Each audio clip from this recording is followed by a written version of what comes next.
The sun peeked through the narrow gaps between Tokyo's towering buildings, casting elongated shadows on the bustling streets of Shibuya. The city's rhythm was a symphony of footsteps, distant chatter, and the hum of traffic. Tokyo never truly slept, but there was a quiet, early-hour energy, as if the city had taken a deep breath before the morning rush fully awoke. In a modest apartment, tucked away above a 24-hour ramen shop, Hiroshi Nakamura stirred awake. His futon, folded in half, barely had room between the splashes of color that decorated his walls. Canvases leaned at every angle against scuffed plaster, some vibrant with chaotic brushwork, others left abandoned in the midst of creation. Brushes caked with dried acrylics lay in teacups and ramen bowls. The scent of oil paints clung to the air like a persistent ghost. He sat up, blinking away sleep, and reached for his phone, resting on a stack of art magazines. A dozen notifications greeted him, social updates, spam, and one from his bank. He tapped it, reluctantly. Balance, 4,160. Not even enough for next month's rent. He scrolled through emails, a dull ache forming at the back of his head. Another rejection. A gallery in Ginza had turned down his latest submission. Impressive technique, they had said, but not aligned with our current curatorial direction. He tossed the phone onto a pile of receipts. The rejection didn't surprise him anymore.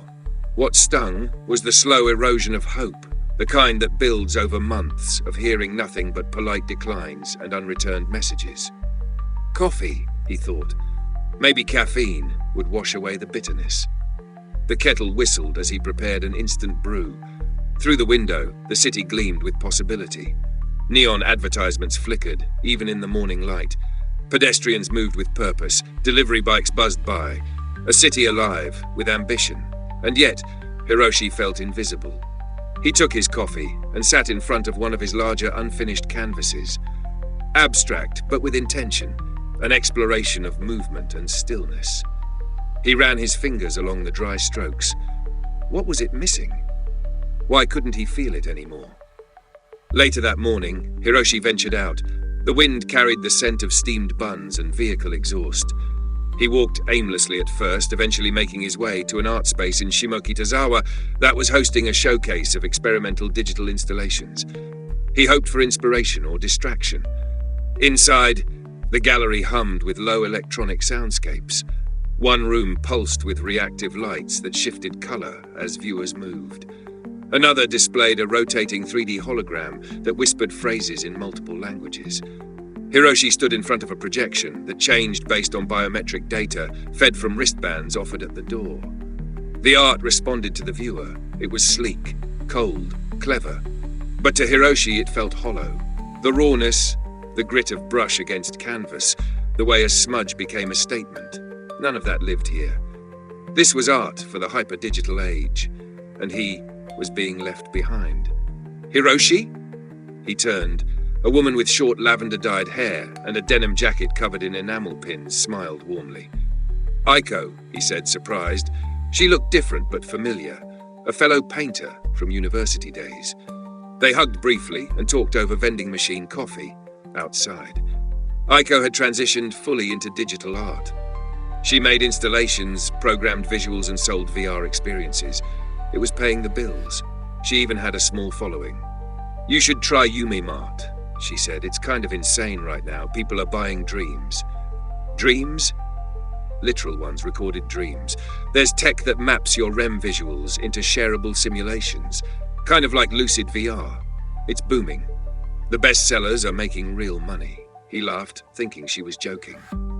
I'm serious, Aiko said, pulling up the site on her phone. The interface was sleek, minimalist. Artist pages, curated showcases, trending tags like Featherfall and Urban Dread. How? He asked, scrolling. Neural interface. Not cheap, but if you're producing something people connect with, it's worth it. I've sold 3 so far. Nothing crazy, but enough to pay rent. That evening, Hiroshi found himself obsessing over the site. He browsed dream after dream, some serene, others haunting. A woman recorded a dream of swimming through molten glass. A man sold a dream where he watched his younger self painting on the ceiling of a collapsing building. Some were strange, some were beautiful, all were intimate. He searched prices. The range was massive. Entry-level dreams sold for a few thousand yen. Exclusive rights went for hundreds of thousands. One dream, just a minute long, had sold for nearly 1.2. He hesitated, then bookmarked the How to Start page. By the weekend, Hiroshi had made up his mind. He took what little money he had left and visited a tech shop in Akihabara. The neural interface headset was sleek, silver, and frighteningly expensive. The clerk explained the basics. Wear it during REM sleep. Let the software interpret the neurological signals and upload the result. Simple in theory, intimate in execution. That night, Hiroshi lay in bed with the headset cradling his temples.